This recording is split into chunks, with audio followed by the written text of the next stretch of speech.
Positiva, la aseguradora de todos los colombianos. ¿Sabías que mantener el distanciamiento social es vital para prevenir el contagio del COVID-19? Mantengamos la distancia para estar juntos de nuevo. El distanciamiento social consiste en mantener una distancia prudente entre personas. Esta medida promueve evitar salir de casa para disminuir la probabilidad de contagio y propagación del COVID-19.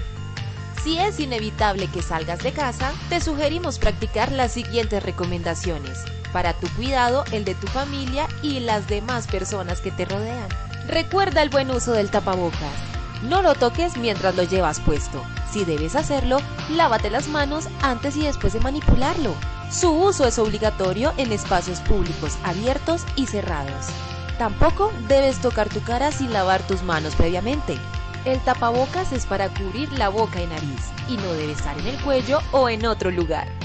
En lo posible conserva una distancia mínima de 2 metros entre tú y las demás personas cuando hagas filas o te encuentres en lugares públicos. Cuando ingreses a una sala de espera, ubícate intercaladamente dejando 2 sillas vacías. Así mantendrás distancia de los demás usuarios. Ten en cuenta al ingreso máximo permitido en establecimientos como bancos, supermercados, farmacias, centros de salud o comercios. El virus puede sobrevivir en el exterior por varias horas, infectando cualquier superficie.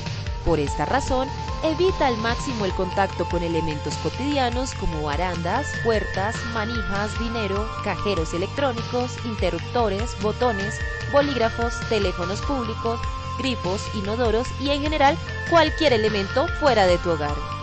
Desinfecta constantemente tus objetos personales y aquellos que debas llevar fuera de casa con alcohol o líquidos aptos para desinfección.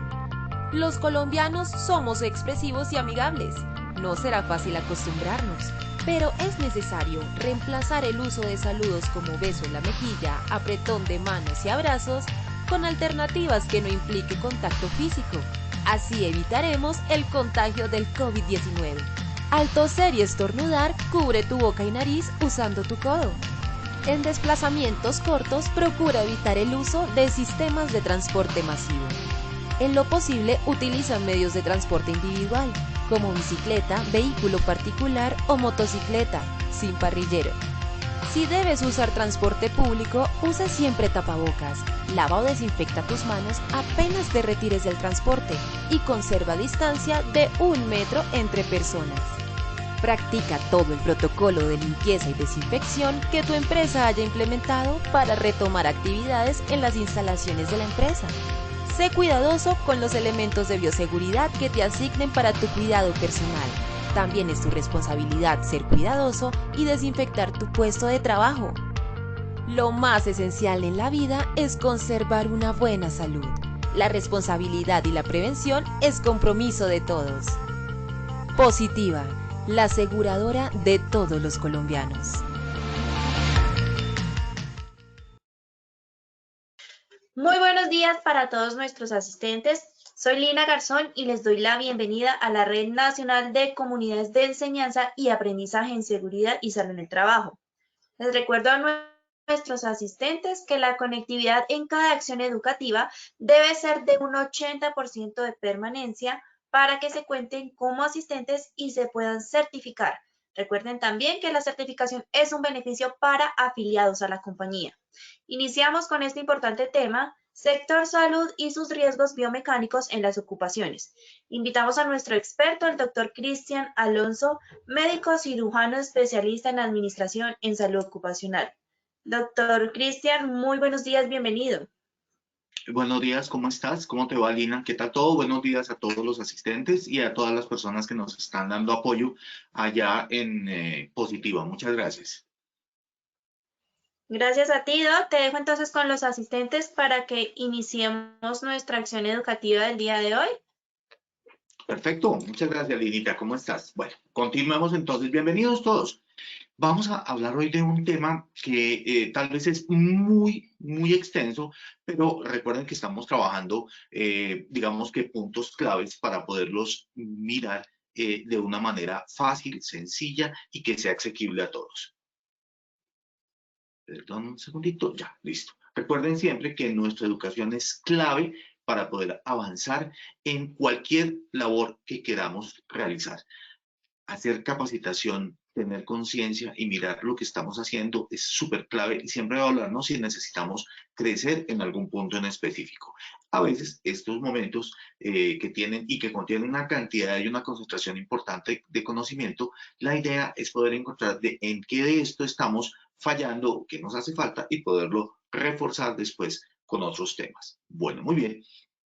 Vamos a trabajar hoy el tema de los peligros biomecánicos o ergonómicos o disergonómicos que se presentan en los trabajadores del sector salud.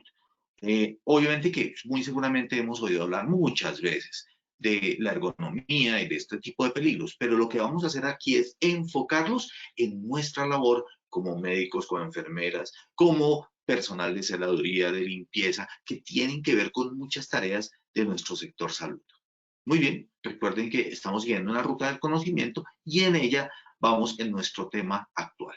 Pero ¿cuál es el punto clave e importante de lo que estamos haciendo? Es entender esos conceptos básicos, mínimos, que deberíamos poder trabajar en relación con los riesgos o los peligros. Recuerden la diferencia que vimos en la primera parte entre riesgos y peligros biomecánicos. Y aquí voy a utilizar 3 palabras durante todo el tiempo porque eso depende de la época y depende del momento, se han venido cambiando, pero hablamos de riesgos biomecánicos y a veces tienden a algunas personas que no tienen el entrenamiento de ustedes que están haciendo todos estos procesos a confundirlo con los riesgos mecánicos, proyección de partículas, aplastamientos. Esto no es de lo que estamos hablando, hablamos de los riesgos biomecánicos y aquí hablamos de la mecánica corporal, es decir, cómo funciona el cuerpo frente a una tarea.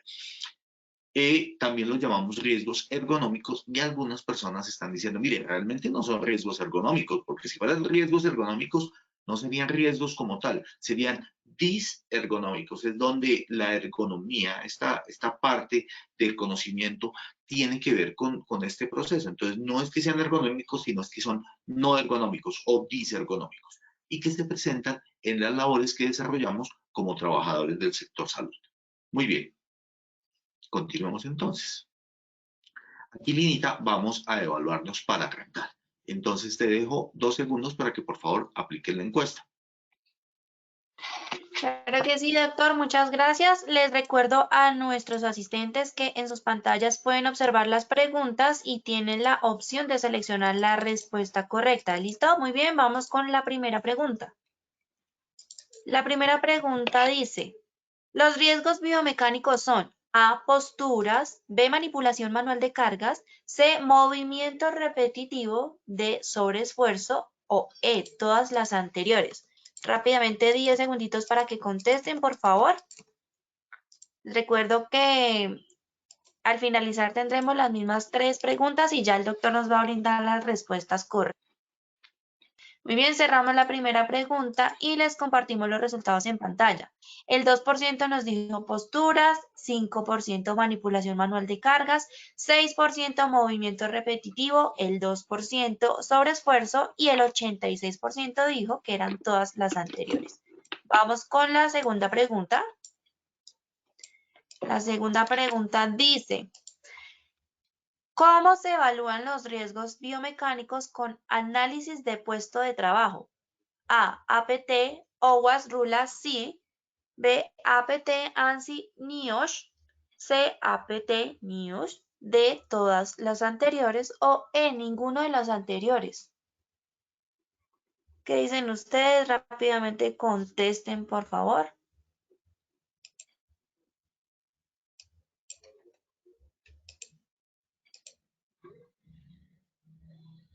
Muy bien, listo. Cerramos la segunda pregunta y les compartimos en pantalla los resultados. El 21% nos dijo APT, OWASP, RULA, CEE, 7% APT, ANSI, NIOSH, el 5% APT, NIOSH, el 40% todas las anteriores y el 27% nos dijo ninguno de las anteriores. Vamos con la tercera y última pregunta. ¿Cuáles son las enfermedades que se pueden producir por riesgo biomecánico? A, síndrome de túnel del carpio, B, neumoconiosis, C, lumbago, D, síndrome de manguito rotador o E, solo A, C y D son ciertas. ¿Qué dicen ustedes? Rápidamente contesten, por favor, 10 segunditos.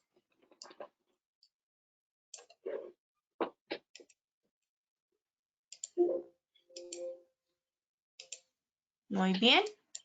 Cerramos la tercera y última pregunta y en sus pantallas pueden observar los resultados. El 9% nos dijo síndrome de túnel de carpio, el 2% neumoconiosis, el 5% lumbago, 4% síndrome de manguito rotador y el 81% dijo solo A, C y D son ciertas. Muy bien, recuerden que al finalizar tendremos las mismas 3 preguntas y ya el doctor nos va a brindar las respuestas correctas. Doctor, te dejo nuevamente con los asistentes. Ok, muchas gracias, Linita. Continuamos entonces. Bueno, muy bien. Entonces, después de esta evaluación, vamos a mirar, lo primero que uno se pregunta es si existen los riesgos biomecánicos o ergonómicos o disergonómicos en el sector salud. Y cuando uno mira los estudios, y aquí les dejo algunas de las referencias a utilizar, por ejemplo, este es un trabajo de la Universidad de Santiago de Chile, donde para poderse responder esta pregunta que les estoy haciendo de manera informal y de manera más reflexiva que cualquier otro, aplicaron una encuesta y encontraron que en general las posturas incómodas para ellos representaban el 18,6% de sus trabajos. Esta es una encuesta bastante amplia. Segundo, hablaban de que las cargas pesadas, la movilización de cargas, la manipulación de cargas pesadas era el 15,7%. Los movimientos repetitivos, el 14,2%. Y en específico habla de, por ejemplo, movimientos repetitivos de las auxiliares de enfermería y las enfermeras, y claro, también los médicos en cirugía, que tienen que hacer ciertos movimientos de manera repetitiva.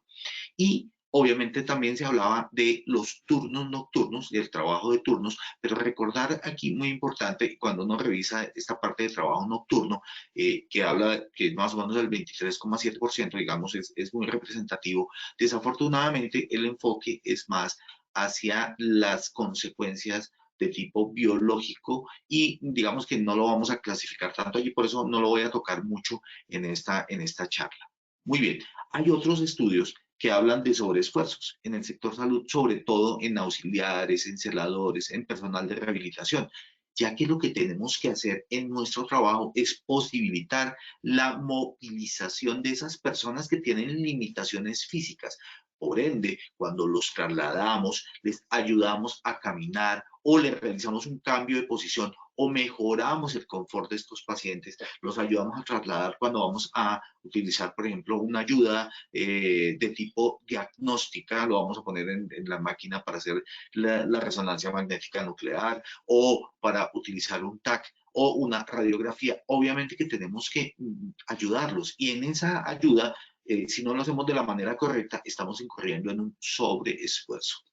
También es de recordar que el trabajo no solamente del personal administrativo, recuerden que también el médico, los residentes, los internos, los estudiantes, el personal de enfermería, las enfermeras y las auxiliares de enfermería tienen que acceder a las pantallas de un ordenador, de un computador durante gran parte de su jornada laboral para cargar la historia clínica. Y como todos colaboramos en esa historia clínica, recordemos que las fisioterapeutas o fisioterapeutas hombres, los terapeutas ocupacionales, los terapeutas respiratorios van a tener que cargar esta información y obviamente allí vamos a hacer inclinaciones del cuello. También, por ejemplo, cuando hablamos por teléfono, ¿no es cierto? Para poder escribir al mismo tiempo que hablamos en el celular, entonces lo apoyamos en el hombro y lo comprimimos con el cuello y esas inclinaciones laterales del cuello son bastante, es una carga estática bastante fuerte para el cuello. El trabajar en el ordenador yo tengo que inclinar mi cabeza hacia el frente o el tronco hacia adelante y la flexión de la mano, dependiendo del tamaño del teclado, de la forma del mouse, va a generar también un riesgo de tipo biomecánico. También tenemos que hacer movimientos de tipo repetitivo. Cuando tecleamos, cuando hacemos el movimiento en nuestro computador, sobre todo porque en muchas ocasiones, no sé si a ustedes les pasó, a mí me pasó, yo tuve que hacer mis clases de mecanografía y en mis clases de mecanografía nos ponían a utilizar todos los dedos. Eso disminuye, esa distribución de utilizar todos los dedos disminuye de alguna forma la carga. Claro, cuando usted en vez de eso hace tecleo tipo chusografía, que puede ser muy rápido, está haciendo primero un movimiento anormal en la muñeca repetitivo, pero además de eso está utilizando uno o dos dedos máximo, cosa que es obviamente parte de los movimientos repetitivos. Grapar también, o sea, colocar las grapas o perforar las hojas que también vamos a tener que utilizarlo dependiendo de la forma en que se va manejando la historia clínica. Perdón, no tengo COVID, solamente alergia. Bueno, la utilización de equipos no adaptados. Entonces, por ejemplo, ¿cómo es ese ordenador portátil? ¿Cómo colocamos en los portátiles? ¿En qué tipos de muebles se están utilizando? ¿Qué aparatos estamos utilizando y si están mal diseñados o no? Recordemos que el diseño del puesto de trabajo se vuelve muy importante en estos temas. Y en estos estudios muestran que estos son los riesgos muy importantes. Encontré otro estudio de CENEA, que es una institución europea que se dedica a temas de ergonomía, que habla de los riesgos del personal en enfermería y en hospitales geriátricos, específicamente de enfermería en hospitales geriátricos. Y hacen un listado de peligros. Y dicen, mire, los 5 principales son: 1, la movilización y el levantamiento de pacientes para pasarlos de un lugar a otro, de la cama a la silla, de la silla al sitio donde vamos a tomarle la imagen diagnóstica, donde vamos a hacerle un procedimiento. Las posturas forzadas en la asistencia al paciente, cuando se hacen las curaciones, cuando se toman los gases arteriales, cuando estamos haciendo infinidad de actividades en el lavado de los pacientes, si este no puede, por ejemplo, si necesita asistencia. Obviamente hay unas posturas forzadas complicadas para el personal de salud. El trabajo repetitivo, por ejemplo, en este caso en especial, hablaban de cómo las curaciones que realizan las enfermeras y los auxiliares de enfermería generan una cantidad de movimientos repetitivos importantes. La higiene del paciente, lavar al paciente, movilizarlo, claro, también genera movimientos repetitivos muy importantes. Cambio de pañales en adultos y en niños. Levantamiento de cargas, cuando se levantan las cajas con las medicaciones, las bolsas de ropa, las sábanas sucias, las bolsas de pañales, todo lo que pese más de 3 kilogramos es un levantamiento de carga que puede generar de alguna manera un riesgo ergonómico. Y ojo, y ellos recuerdan, estos son los 5 principales, pero dicen, recuerde lo que no es menos importante: el empuje y el arrastre de las camas, el manejo de sillas de ruedas, las grúas, perdón, los carritos de comida. Todos estos pueden representar, de hecho, y lo representan, riesgo ergonómico. Este es un estudio de CENEA, también lo dejo allí para que lo puedan mirar para quienes estén interesados. Muy bien, en general entonces, los riesgos de tipo biomecánico que vamos a encontrar en nuestra labor son: 1, las posturas; 2, la manipulación de cargas; 3, el movimiento repetitivo; 4, el sobreesfuerzo; y obviamente también hablamos del diseño de puesto de trabajo. Entonces, en este orden de ideas, y para nosotros en nuestro medio, lo que vamos a utilizar es la norma GTC 045, que me clasifica estos peligros ergonómicos. Muy bien. ¿A qué se refiere el peligro ergonómico? ¿Qué es lo que definimos como riesgo ergonómico o riesgo biomecánico? Estamos hablando de un conjunto de atributos o de elementos de la tarea, ¿no es cierto? Entonces, ¿qué tenemos que hacer en la tarea? ¿Con qué elementos hacemos esa tarea? ¿O cuál es nuestro puesto de trabajo?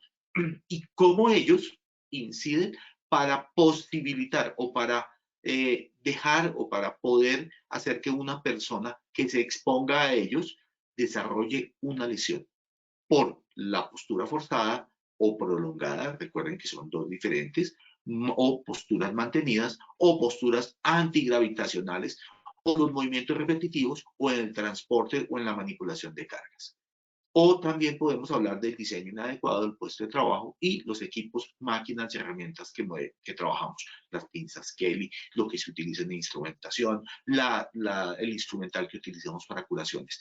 Todos ellos son esos atributos o elementos de tarea o del puesto de trabajo. Y son los que se estudian en este problema del riesgo biomecánico o del peligro biomecánico. Muy bien, existen muchas normas aplicables. Digamos que inclusive las normas del sistema de gestión de seguridad y salud en el trabajo hablan de estos peligros. Pero en general vamos a mirar algunas de las normas NTC relacionadas con la ergonomía, como por ejemplo la 5693.1 y la 2. Y estas van a permitirnos con la 5723 y con la 5748, entre otras, evaluar cuáles son esos estándares o normas que podemos aplicar para poder evaluar el riesgo biomecánico. Y vamos a ver que existen aquí gran cantidad de variedades que nos van a permitir o no acercarnos de esta manera. Existen muchos tipos de evaluación. Está el OWASP, está el RULA, está el NIOSH, está el método ANSI. Aquí había escrito también, y de pronto lo van a encontrar allí, el CEE, que es el de la Comunidad Económica Europea. El método ANSI, y dependiendo de la forma o lo que yo quiero evaluar, yo puedo utilizar un método u otro. Entonces, si yo voy a utilizar, por ejemplo, una carga estática, es importante hacer un análisis de puesto de trabajo, bien sea un OWASP o un RULAS, que estamos hablando de miembro superior, o un método NIOSH, que es una metodología americana muy buena, o los métodos ANSI. Si es una carga dinámica, yo puedo utilizar el método ANSI y el método NIOSH. Pero si yo lo que estoy buscando es identificar qué pasa con ese diseño de puesto de trabajo, tal vez la NIOSH es la que nos va a permitir hacerlo mejor. Voy a contarles un par, tampoco no me voy a exceder con todos, pero recuerden que, por ejemplo, el OWASP, que es el OWACO Working Analysis System, es un sistema observacional y es muy importante en esto de la ergonomía, que siempre estamos utilizando la observación como una herramienta supremamente importante de análisis. Entonces, estamos observando, y de eso se trata el OWASP, es observacional, las diferentes posturas que tiene el trabajador durante la tarea. Entonces, identificamos cuáles son las tareas, cuáles son los componentes de esa tarea mediante la observación de la postura del trabajador.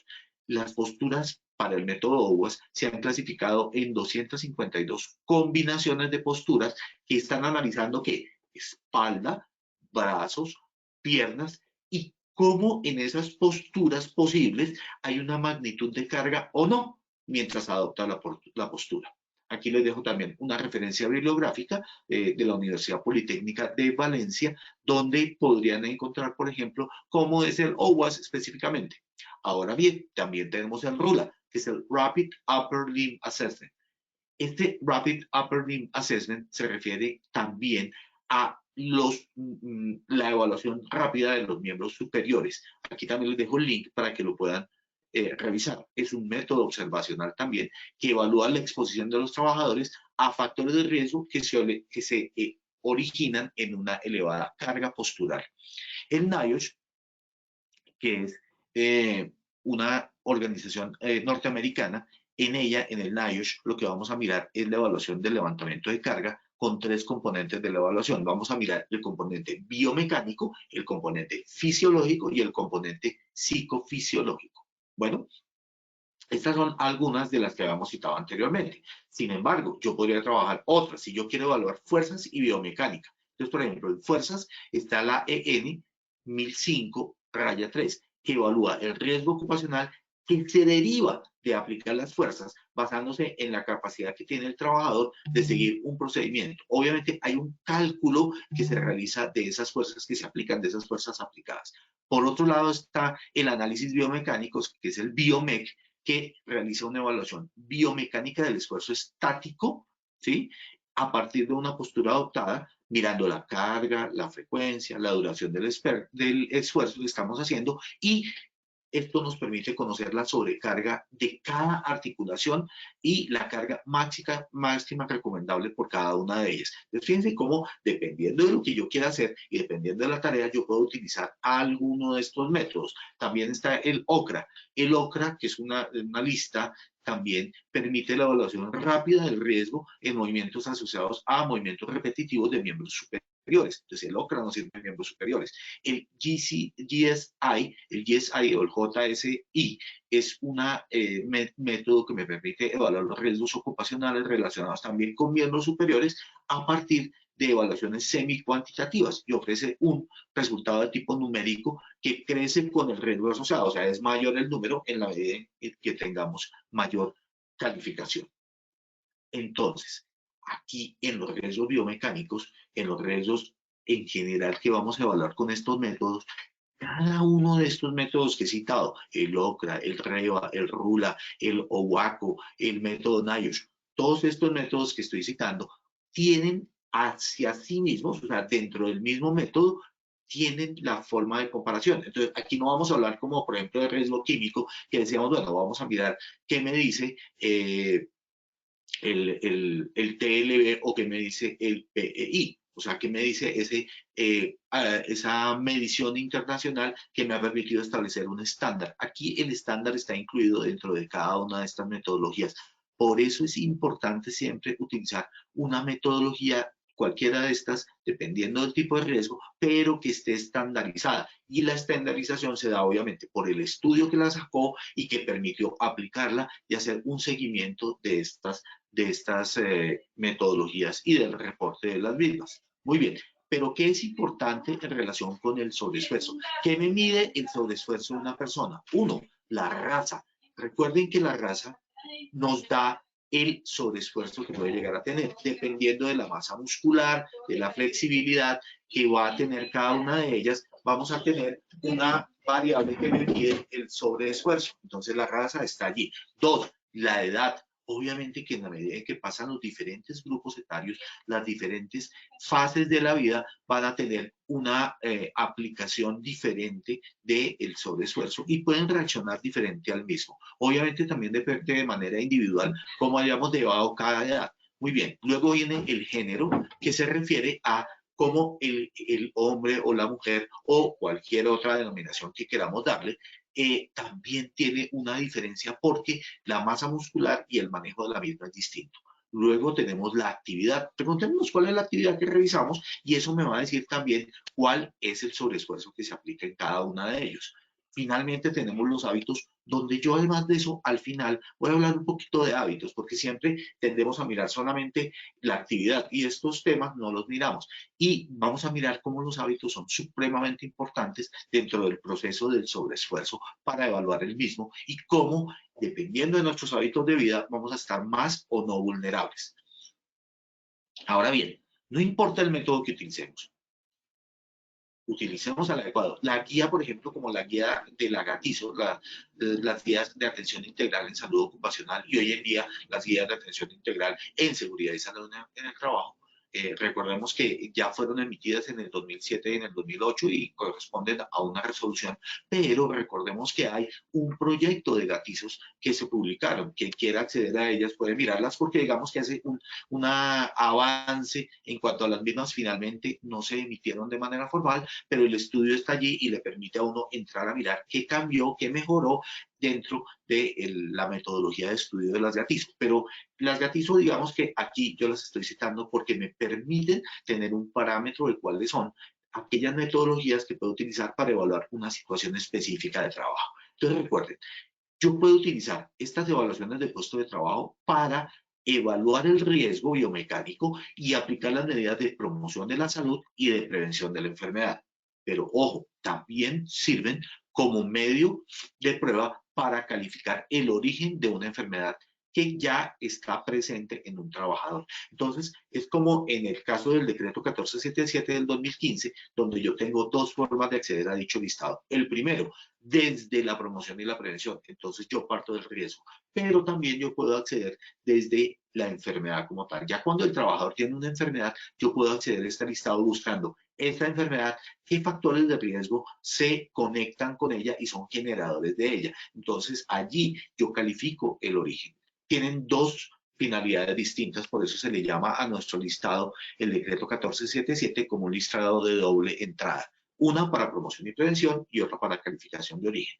No importa el método que utilicemos, tengamos en cuenta siempre que hay una finalidad allí. ¿Cuál? O la promoción y la prevención, o dos, el diagnóstico de una enfermedad que voy a determinar mediante su origen, si es de origen laboral o de origen común. Recuerden además que existen muchos de estos métodos que son cualitativos y cuantitativos. El método ideal para que utilicemos siempre serán aquellos que son cuantitativos, por eso he mencionado algunos aquí. Seguramente hay algunas personas que trabajan en ergonomía que tienen sus propias metodologías. Sin ánimo de crítica, obviamente para nosotros siempre será importante tener una metodología de tipo estandarizado. Muy bien, ahora bien, igual, sea como sea, cual sea la que vayamos a aplicar, como mínimo de tener el número de movimientos que se realizan en un trabajo o en una labor en una unidad de tiempo. Muy importante, número de movimientos. Segundo, posición de los segmentos, es decir, cómo están esos arcos de movilidad articular. Si yo estoy haciendo una flexión de hombros, si estoy haciendo una aducción, o estoy haciendo una abducción, o estoy haciendo una rotación interna o una rotación externa. Para ello, obviamente, hablamos de los ejes del cuerpo en el espacio, que son tres: un eje coronal, un eje sagital y un eje transversal. Es decir, un eje que viene en los diferentes ejes del espacio, ¿no es cierto? X, Y y Z. Y para ello, obviamente, utilizamos las técnicas, perdón, estoy extremadamente alérgico, las técnicas de goniometría. La goniometría es una parte no solamente de la medicina, porque no se utiliza solamente en medicina o no se utiliza solamente en ergonomía, y nos permite evaluar cómo se mueven los ángulos de una articulación, perdón, de una articulación determinada, y nos permite medirlos, es decir, los ejes de los huesos y cómo se producen ángulos entre ellos. Y eso nos permite evaluar muy bien ese segmento, bien sea el hombro, el codo, la muñeca, los dedos, para mirar si están en flexión, en extensión. Y esos ángulos están dentro del confort o dentro de una carga aumentada para el segmento. También nos sirve para tener en cuenta la fuerza aplicada, es decir, cuánta fuerza se está aplicando en ese momento. Estamos levantando 3 kilos, 5 kilos, 10 kilos, son gramos lo que estamos aplicando de fuerza, y lo podemos mirar. Existen pinzómetros, existen diferentes formas de mirarlo. También recuerden que vamos a mirar exposiciones a otros factores ocupacionales que pueden generar carga en ese segmento. Por ejemplo, la vibración segmentaria de los miembros superiores o de miembros inferiores o del cuerpo completo, bien sea en el eje horizontal o vertical o transversal, porque la vibración se puede generar en cualquiera de ellos, o también las temperaturas. Bajas temperaturas, recuerden que tienen que ver con la aparición, por ejemplo, del síndrome de túnel del carpo, que es una de las patologías que se puede dar por riesgo biomecánico. También están los factores psicosociales, y aquí los menciono no porque sean el objeto específico de estudio de estas evaluaciones, sino porque siempre se ha asociado el riesgo biomecánico a los factores de tipo psicosocial. Siempre vamos a encontrar que el factor psicosocial agrava la presencia de estos factores de riesgo de tipo ergonómico. Entonces, recuerden, aquí los mencionamos, aunque en el futuro no los vamos a tocar. Muy bien, y antes de entrar a los métodos de evaluación y cómo se dan, recuerden que adicionalmente a eso, nosotros tendremos siempre que tener en cuenta qué hacen las personas en su casa y fuera de su casa, es decir, actividades extraocupacionales y actividades que tengan que ver con el ocio. Entonces, por ejemplo, si yo soy un odontólogo y adicionalmente a eso, que tengo una posición forzada sobre mi paciente con un cuello en flexión y en inclinación lateral, tengo que, o me gusta, o me encanta, o desarrollo labores tales como el violín. Obviamente que durante el violín yo tengo que utilizar una posición muy parecida, con además de eso una posición forzada en muñeca.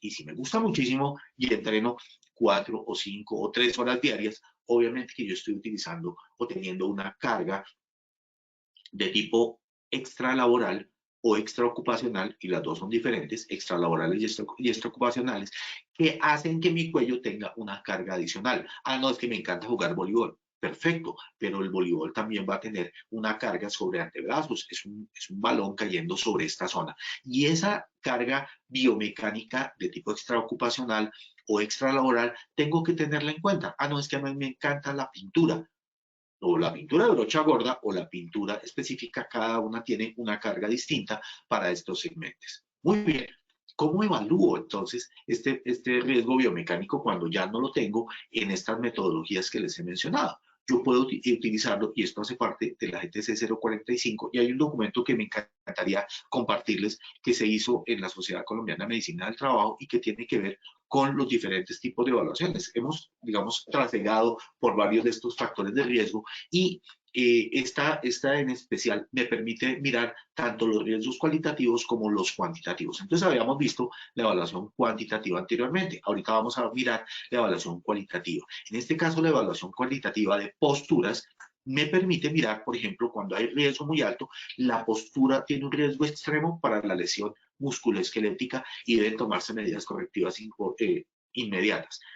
Siempre que miremos este tipo de riesgos, cuando veamos que es muy alto, las medidas correctivas deben ser inmediatas. Ahorita vamos a mirar algunas de ellas. Y en el riesgo bajo vamos a mirar las posturas que se consideran normales y que tienen un riesgo leve de lesión musculoesquelética y que puede ser necesaria alguna acción. ¿Qué punto es importante siempre que contemplemos cuando pensamos en el riesgo biomecánico? Que nuestro cuerpo está hecho para el movimiento. Nuestro cuerpo no está hecho para quedarse estático. Luego, el riesgo biomecánico es, sin duda, connatural a todas las acciones que hacemos. El tema es que no necesariamente genera una lesión. ¿De qué depende? Obviamente de que esté por fuera de los ángulos de confort. No significa que nunca vamos a flexionar el tronco o que nunca lo vamos a inclinar. Significa que no vamos a estar haciéndolo por encima de lo normal. Muy bien, o de lo que hemos determinado como un estándar. También existe una evaluación cuantitativa de las actividades repetitivas. Entonces recuerden, en el anterior miramos la postura y en este vamos a mirar la actividad repetitiva. Aquí es una actividad que exige movimientos rápidos y que son continuos de cualquier segmento corporal. Le hace como segmento corporal los dedos, la muñeca, el codo, la rodilla, la cadera, el hombro, que tienen un ritmo difícil de mantener. Y por eso hablábamos del número de movimientos por la unidad de tiempo. Son los ciclos de trabajo que son menores a 30 segundos o a 1 minuto. Y una concentración de movimientos que utiliza pocos músculos durante más del 50% del tiempo de trabajo. Entonces, por ejemplo, usted tiene que destapar continuamente tarritos, por ejemplo, o tiene que abrir las cajas de Petri, o tiene que abrir tarros, por ejemplo, como el cloro,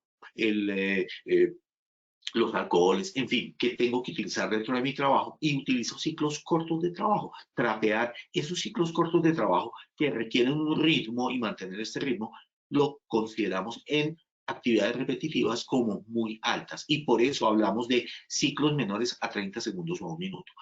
Será bajo cuando la actividad, y obviamente les dejo para que lo puedan mirar, porque pues no voy a ponerme con cada uno de ellos, voy a leer solamente un par de cada uno.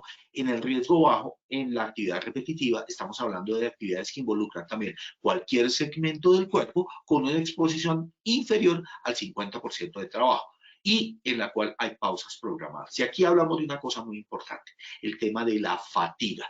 Cuando yo aplico sobre un segmento muchos movimientos, yo llego a fatigarlo. Y en mi experiencia, lo usual es que entender la fatiga es muy difícil. ¿Y por qué? Porque no nos dan ejemplos fáciles. Les voy a dar un ejemplo fácil de qué es la fatiga en términos musculares, tendinosos y óseos en la biomecánica del cuerpo.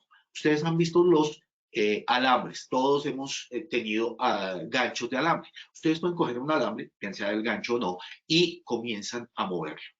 Eso es el movimiento y la fuerza que estamos ejerciendo en el día a día. Luego de un momento que va a pasar, se va a romper. ¿Y se rompe por qué? Por fatiga. Lo mismo sucede con los tendones y los músculos. Cuando estoy haciendo movimientos, bien sean antigravitacionales con una alta frecuencia o como en el caso del túnel del carpo, donde yo puedo ejercerlos utilizando por ejemplo, la corredera del túnel del carpo, donde yo puedo darle inclinaciones, bien sean en dorsiflexión o en palmiflexión, donde están sometidos a una angulación que no es tan normal. La flexión y la palmiflexión y la dorsiflexión se pueden dar durante los movimientos de muñeca, pero no en extremo. Entonces, si yo paso de 15, 20, 30, 40 grados, estoy sometiendo a ese tendón no solamente a un movimiento repetitivo, sino a un movimiento que hace una corredera natural y esa corredera natural va a someterlo a fatiga. A eso nos referimos durante la fatiga y obviamente que los tendones del hombro, de la muñeca, del codo se van fatigando y se van rompiendo. Entonces, importante tener en nuestra mente el tema de la fatiga. Muy bien. Actividades de sobreesfuerzo. ¿Cómo hago la evaluación cualitativa del sobreesfuerzo? Entonces, es cualitativa muy alta cuando tenemos una actividad intensa. donde el esfuerzo es visible en la expresión facial del trabajador. Es decir, se ve que está haciendo un esfuerzo, se le ve en la cara y tiene una contracción muscular visible. Uno ve la contracción del músculo. Es decir, uno puede ver ese esfuerzo que está realizando. Hay otros donde, por ejemplo, en la digitación no hay un esfuerzo aparente ni una resistencia y existe libertad de movimiento. Entonces yo puedo hacer movimiento y no estoy teniendo esa expresión corporal. Por eso hablamos de cualitativo.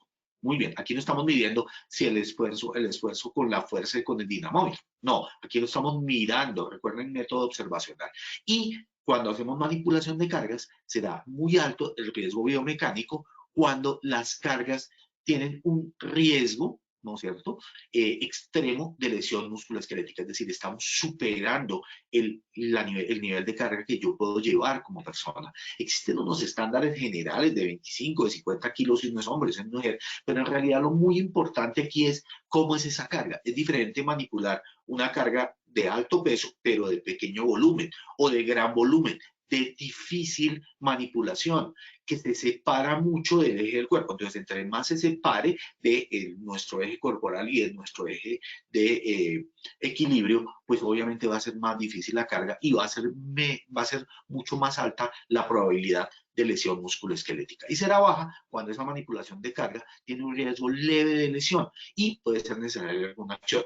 Algunos de ustedes pensarán, bueno, pero el doctor aquí me dijo algunas evaluaciones de tipo cualitativa y son tan cualitativas que ni siquiera entiendo cómo poder evaluar este riesgo alto de lesión o riesgo bajo de lesión. Claro, detrás de esto hay una metodología, pero ustedes tienen razón, por eso les decía yo, esto es cualitativo y no es lo ideal. Lo ideal es tener una evaluación de tipo cuantitativo que me permita mirar, hombre, ¿cuánto es la carga? ¿Cuánto mide la carga?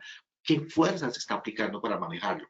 Y obviamente que voy a tener en cuenta las variables biomecánicas corporales que son súper claves para determinar si está por encima o no de lo permitido. Muy bien, les dije que iba a hablar de hábitos. Existen unos hábitos que tienen que ver también con el ser humano y cómo se comporta este ser humano. Son actividades por elección. Entonces hay unos hábitos que son perjudiciales para la salud. Entonces, ¿cuáles son esos hábitos? Son hábitos tóxicos, como por ejemplo el consumo de tabaco, el consumo de alcohol, el consumo de sustancias psicoactivas como el cannabis, la cocaína y el dopaje. Obviamente que este tipo de hábitos tóxicos tienen que ver con la biomecánica corporal. Claro que sí, estos hábitos generan un daño, aumentan la posibilidad de daño. Entonces, entre una persona que tiene estos hábitos tóxicos y la que no lo tiene frente a la manipulación de cargas, frente a la frecuencia del movimiento, pues va a ser mucho más alto las personas que tienen estos hábitos. ¿Dónde obtenemos esta información? Obviamente que la vamos a obtener en la evaluación médico-ocupacional que hacen nuestros médicos de salud y seguridad en el trabajo, de salud ocupacional o médicos del trabajo o médicos ocupacionales en la empresa.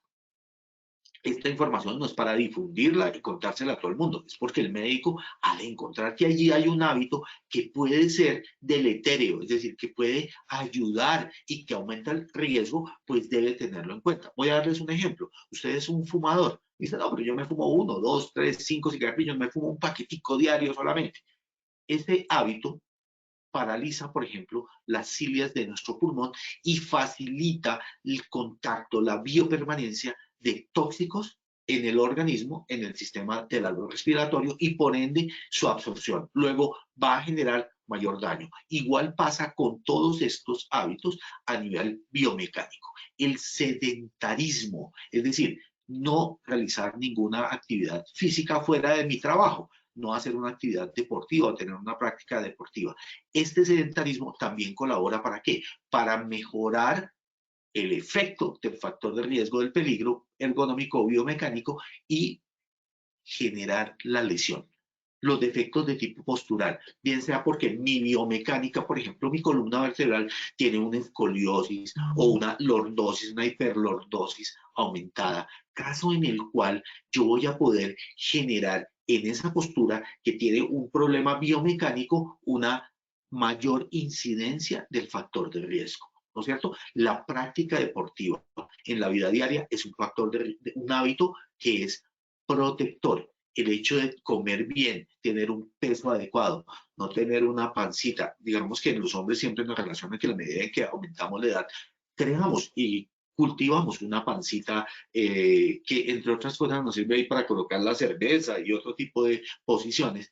Finalmente lo que están haciendo es perjudicar nuestra biomecánica corporal. Entonces, puede verse o no tierna, como dicen en el tema de los osos, ¿no? Uno puede tener un oso tierno o no tenerlo, pero en este caso, en el caso de este tipo de condiciones de salud y de hábitos que son perjudiciales, siempre nos van a colaborar. Luego es mejor no tener estos hábitos porque estamos colaborando con el aumento de la lesión.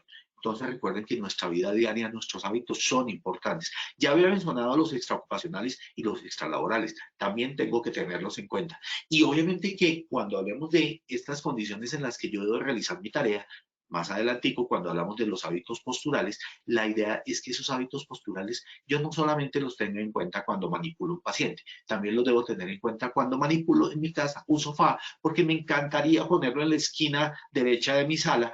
Y cuando hago eso, yo tengo que tener en cuenta también cuáles son esos hábitos posturales. Yo no solamente me pongo el cinturón de seguridad cuando estoy de conductor de la ambulancia, también lo hago cuando voy en mi auto particular. Entonces yo no puedo predicar y no hacer en mi casa. Tengo que hacerlo tanto en la casa como en el trabajo. Muy bien. ¿Qué patologías o qué enfermedades se derivan de la exposición a riesgo biomecánico? Cuando uno lee el decreto 1477 en Colombia, que es un muy buen decreto en términos de enfermedad laboral, voy a encontrar una serie de patologías que son muchas, pero estas muchas patologías, pues obviamente no las voy a mencionar acá, les voy a dejar obviamente el decreto para que lo puedan mirar, pero voy a mencionar las más frecuentes en Colombia. No todas se presentan, pero vamos a mirarlas. Primero, el túnel del carpo. El túnel del carpo realmente, aunque se deriva de un factor biomecánico, no es una lesión osteomusculoarticular, es una lesión del nervio mediano. Digamos que en el túnel del carpo, que está en esta zona, como lo estoy mostrando aquí en la imagen, entre la zona tenar e hipotenar existe un ligamento transverso del carpo. Y el carpo es un canal conformado por una serie de huesos, que son los huesos del carpo. Por ese canal, entre los huesos del carpo y el ligamento transverso del carpo, que es, digamos, se conformaría como una especie de túnel, por allí deben pasar 9 tendones. Pasa adicionalmente a eso, encima de esos 9 tendones se coloca sobre ellos el túnel del carpo. Entonces, el nervio mediano. Cuando el contenido o el continente de esta, digamos que estructura, que es el túnel del carpo, se aumentan de tamaño, es decir, por ejemplo, que los tendones se inflamen y generan, por ejemplo, mayor cantidad de líquido. Esto aumenta en una caja que, además de eso, como les dije, ¿por qué les decía que era hueso? Porque es inextensible y el ligamento transverso del carpo es muy fuerte. Cuando yo aumento ese tamaño porque hubo una inflamación de los tendones, porque hay una vaginitis de la funda del tendón, este va a aumentar la presión intraluminal del túnel. ¿Cuánto es la presión normal? De 7 a 9 milímetros de mercurio. Una presión durante el momento de una patología. O, por ejemplo, cuando yo doblo mi mano en esta posición dorsal, donde estoy llevando el dorso de la mano de manera anormal, en una posición digamos, no de muy alta peligro ergonómico, allí yo aumento la presión intraluminal de 70 a 90 milímetros de mercurio. Es decir, estoy subiendo de 7 a 9 milímetros de mercurio, que es la presión normal, a 70 milímetros de mercurio en esta posición. Lo mismo sucede si, por ejemplo, la persona se ha fracturado el carpo, tiene una fractura del escafoides, del semilunar, y este ha generado una inflamación interna. Cuando se tiene una artritis reumatoidea, también se aumenta la presión si la artritis reumatoidea tiene que ver obviamente con estas articulaciones. El hipotiroidismo, por aumentar el mixedema, el edema dentro del túnel, también genera túnel del carpo. Entonces el túnel del carpo en el tema biomecánico tiene que ver con la compresión del nervio mediano a nivel de su paso por la muñeca y tiene muchas causas. Una de las causas puede ser simplemente estas patologías que hemos visto y que siempre el médico deberá explorar. Dos, tiene que ver con las posiciones de la muñeca. Siempre que tengamos una dorsiflexión, una palmiflexión, una desviación radial o cubital por encima de los ángulos de confort, yo voy a aumentar la presión intraluminal y por ende voy a comprimir el nervio mediano. Y esto sería, para darles una idea, con tertulia del tema, sería como cuando el borrachito se queda dormido sobre el codo y se levanta con ese brazo dormido, o cuando uno deja la pierna cruzada y cuando la descruza dice, uy, tengo dormida la pierna. Eso que estamos generando ahí es una compresión del nervio, y el nervio que se ataca de manera frecuente va a generar un daño, o un daño en la mielina, que sería como la envoltura del nervio, como la envoltura de un cable, y ustedes recuerden que un cable, cuando pierde su envoltura, hace más fácil un cortocircuito. Eso le pasa también al nervio mediano. La compresión constante a nivel de su paso por el túnel del carpo termina dañándolo y generando una neuroanamnesis, que digamos que es un daño del nervio, y ese daño del nervio mediano lo vamos a conocer como el túnel del carpo. Es de lejos una de las enfermedades más frecuentes, y obviamente que ha sido y será, pero aquí hay una cosa muy importante, que como la mayoría de médicos hemos aprendido en nuestra labor a identificarlo, lo vemos más frecuentemente. Puede ser que no sea la patología más frecuente, y doy un ejemplo. La hipoacusia durante el tiempo del Seguro Social fue la patología más frecuente. ¿Por qué? Porque era la que más se buscaba. Yo no encuentro lo que no busco, pero si busco lo que si lo busco, lo termino encontrando. Entonces, eso ha pasado también con el síndrome del manguito rotador, que viene siendo una de las patologías emergentes que vienen presentándose también con mucha frecuencia. Digamos que hay actividades en las cuales el túnel del carpo está siendo ya alcanzado por el manguito rotador, y obviamente depende del tipo de actividades que realicemos. Entonces, la tendinitis del manguito rotador, y aquí tengo que hacer una aclaración, y es que el manguito rotador son tal cantidad de estructuras. Por ejemplo, el supraespinoso, el infraespinoso, el tendón del bíceps, el tendón largo del bíceps, la corredera, las bursas, todas estas componentes del manguito rotador se pueden inflamar, y cuando se inflama, cualquiera de ellas es llamada el síndrome del manguito rotador. Entonces, claro, existen formas traumáticas de tipo accidental y formas de tipo de enfermedad laboral, en las cuales lo que estamos haciendo es un mayor número de movimientos, una mayor angulación. ¿Cuándo comenzamos a utilizar el manguito rotador? A partir de una flexión de 45 grados, es decir, cuando elevamos el brazo por encima de 45 grados en relación con el hombro. Hay algunos estudios, otros hablan de 60, yo ya estoy comenzando a hacer una carga del manguito rotador. Cuando hago posturas antigravitacionales con el hombro, es decir, cuando supero los 90 grados, estoy haciendo una carga, así no tenga peso asociado, y puede generar o la ruptura o la inflamación o el daño parcial, una ruptura intrasustancia de cualquiera de estos tendones o músculos. Y obviamente se puede generar allí.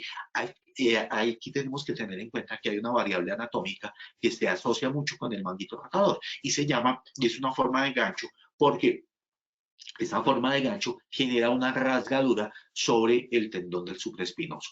Allí estamos hablando de una acromion tipo 3. Cuando se presenta usualmente, pensamos que es más bien el acromion el que está generando esa ruptura. Esa es una variable anatómica, igual que cuando hablábamos en el túnel del carpo, el hecho de tener un hipotiroidismo, o tener una artritis reumatoidea, o tener un estado de embarazo, pueden aumentar la presencia de estas patologías, y tenemos que tenerlas en cuenta.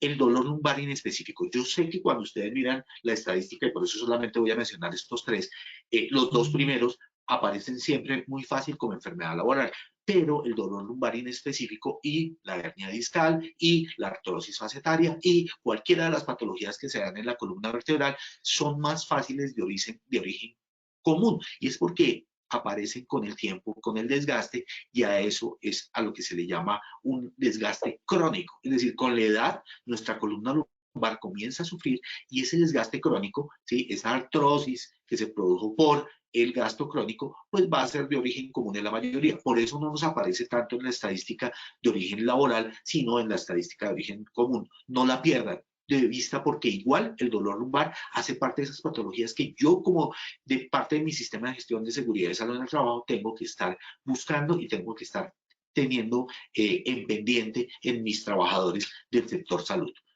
Claro, se define como esa sensación de dolor o molestia localizada entre el final de las costillas y la parte superior de los glúteos. Eso se ha denominado el dolor lumbar inespecífico, y la mayoría, por ejemplo, con una ruptura muscular, cuando yo hago un sobreesfuerzo de tipo agudo, va a ser generado por un esfuerzo laboral. Es muy difícil que veamos, por ejemplo, una hernia discal como enfermedad laboral. Es más fácil ver todas las rupturas musculares y tendinosas, como este dolor lumbar inespecífico, un esguince que se produjo en esta zona. Digamos que para hacer la ruptura o la herniación de un disco se necesita haber levantado más de 100 kilos.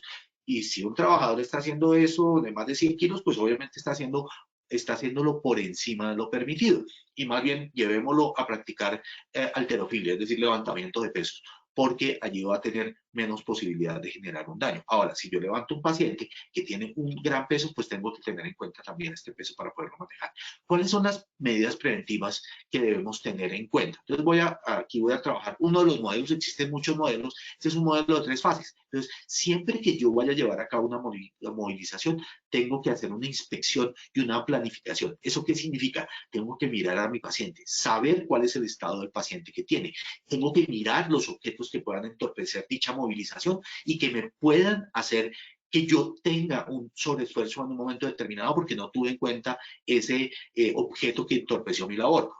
Hago un recorrido imaginario para calcular cómo debo hacer esa movilización. Observo claro cómo está mi paciente, cuál es el grado de lesión, qué tanto me puede colaborar, qué tanto voy a hacer de esfuerzo muscular para poder realizar esa movilización. Y después de valorar esos aspectos ya tengo claro cuál es el movimiento que voy a realizar y cómo proporcionarle una orden, que eso también es clave. Cómo darle una orden a mi paciente de forma clara y precisa para poderlo motivar y para poder que él me colabore al máximo en la movilización. Aquí dejo a mano izquierda el MAPO, que es el manual para manejo de pacientes, para manipulación de pacientes de manera ergonómica y que me puede servir en un momento dado para tener una orientación de cómo hacerlo. En el segundo paso, llevo a cabo la movilización, utilizo la vestimenta adecuada, obviamente que hoy en día tenemos además de eso todo este proceso del COVID-19 donde tengo mayor cantidad de ropa que tengo que ponerme, mayor cantidad de elementos de protección personal. Recuerden que obviamente tengo que tener el calzado adecuado con suela de goma, antideslizante, no tener un tacón mayor a 5 centímetros y por ejemplo el uso de los suecos no está muy aconsejado porque son apartes en la abiertos en la parte posterior y no sujetan de manera adecuada al pie y el hecho de poderme deslizar me puede generar una lesión. Durante la movilización también tengo que tener en cuenta cuáles son esa postura que tengo que tener, mi espalda recta o ligeramente inclinada hacia adelante, mi cabeza con el mentón hacia adentro, las piernas deben estar ligeramente flexionadas y siempre que vaya a hacer fuerza, recuerden, la columna no es para hacer fuerza, la columna es para mantener una posición, son mis piernas y son mis brazos los que van a hacer el esfuerzo. Si voy a hacer el esfuerzo, no con mis brazos no levantados más allá de 90 grados, si voy a movilizar a un paciente que tenga más de 50 kilos, siempre pido ayuda y dejo este manual de técnicas de movilización de la ACHS, que es también una entidad que me permite tener en cuenta las posiciones que debo tener. Los hábitos saludables, si voy a manipular cargas pesadas, obviamente mejor si tengo medios biomecánicos, mecánicos, pero si no, pues debo utilizar las formas de movilización que me permitan mantener mi postura adecuada durante el levantamiento y hacer unos levantamientos suaves y no de manera abrupta que van a generar el daño. Igual los dejo allí. Muy bien. El trabajo con las pantallas, recuerden que ya aquí dejo algunos tips para que lo tengan en cuenta. Hoy en día tenemos múltiples monitores, mirar cuál es el ángulo de movilidad donde voy a estar. Si voy a estar de pie mucho tiempo, alternar la posición sobre un pie o sobre otro para mejorar el bombeo con mis miembros inferiores. Evitar posturas forzadas, evitar posturas de pie estáticas prolongadas durante mucho tiempo y si tengo que hacerlo, recuerden alternarlo y alternar las actividades de tipo repetitivo, como distribuir comidas, hacer las camas y esto hace que haya una disminución de la fatiga. Muy bien, ahora Linita, por favor, realicemos el sondeo final de nuestra capacitación. Lina. Listo, doctor, muchas gracias. Listo. Con Vamos mucho gusto. entonces a realizar nuestro post-test, nuestro sondeo.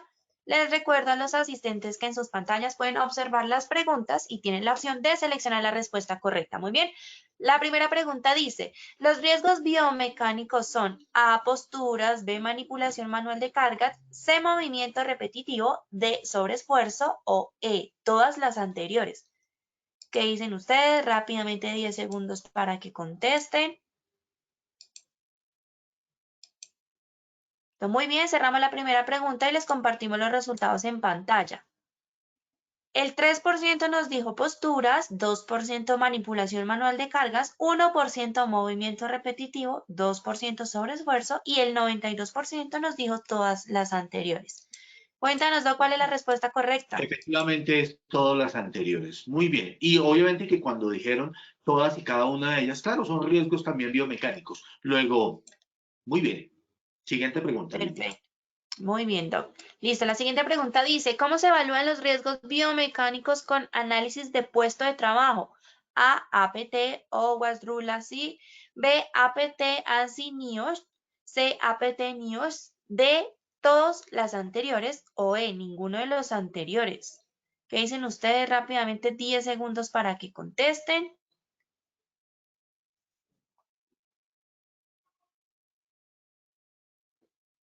Muy bien, cerramos la segunda pregunta y les compartimos los resultados en pantalla. Bueno, pues Doc, aquí el 69% que fue pues el porcentaje más alto nos dijo que eran todas las anteriores. ¿Tú qué Sí, nos es cierto, dices? todas ¿Es las, verdad o no? ¿Correcto o es falso? verdad, son todas las anteriores, correcto, son todas las anteriores. Claro, A, B, C y D son ciertas. ¿Por qué? Porque incluyen los diferentes tipos ya de manera individual. Pero sí, claro, ese es. Muy bien. Perfecto, muy bien. Vamos entonces con la tercera y última pregunta. ¿Cuáles son las enfermedades que se pueden producir por riesgo biomecánico?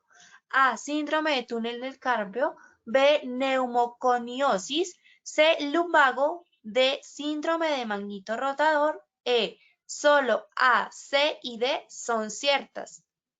¿Qué dicen ustedes? Rápidamente lean muy bien la pregunta, las respuestas y respondan por favor desde sus pantallas.